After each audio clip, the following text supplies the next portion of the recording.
Un syndicat de rivière, c'est quoi? Ça sert à quoi? Qu'il se nomme syndicat de rivière, syndicat de bassin versant ou syndicat d'aménagement du cours d'eau, le principe est le même. Il s'agit de travailler collectivement à la gestion d'un cours d'eau en pensant et en agissant sur l'ensemble de son bassin versant. Le bassin versant, cet espace drainé par le cours d'eau, une notion essentielle qui guide la composition des syndicats de rivière. Car si l'on peut s'entendre avec n'importe quel voisin pour gérer la mobilité, par exemple, ou l'habitat social, et tant d'autres compétences que les communes ont l'habitude de mutualiser, il n'en va pas de même pour une rivière, qu'il s'agisse de biodiversité ou de risque d'inondation. Si Paul pollue en amont, Yacine ne peut plus pêcher en aval. Si Céline prélève des matériaux en aval, le pont de Ghislaine, en amont, se déchaussera bientôt. Si Pierre sait qu'une crue s'approche en amont, il peut prévenir Estelle, pour qu'elle mette sa population en sécurité. Si Brice souhaite se protéger contre les inondations, il ne canalisera pas son cours d'eau, ce qui transférerait le problème sur Célia en aval, mais pourra proposer à tous de retenir au mieux les eaux sur leur sol.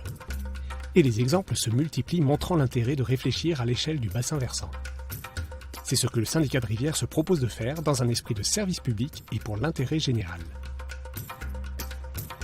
Doté d'une équipe technique et de moyens mutualisés, dirigé par un conseil syndical composé d'élus, il planifie et met en œuvre la gestion du cours d'eau afin d'améliorer la qualité du milieu aquatique, de préserver les ressources en eau et de réduire le risque d'inondation.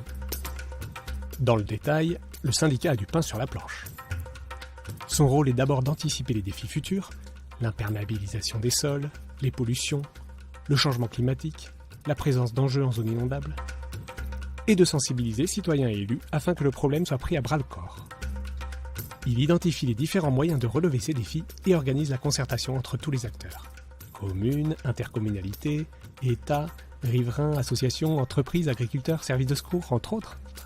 Le syndicat met alors en œuvre les actions décidées en mobilisant différents outils, parmi lesquels les schémas d'aménagement de gestion des eaux, ou SAGE, les programmes d'action pour la prévention des inondations, ou PAPI, et les contrats de rivière. Il s'appuie sur les contributions financières de ses membres et de partenaires tels le département, la région, l'agence de l'eau, l'État et l'Europe,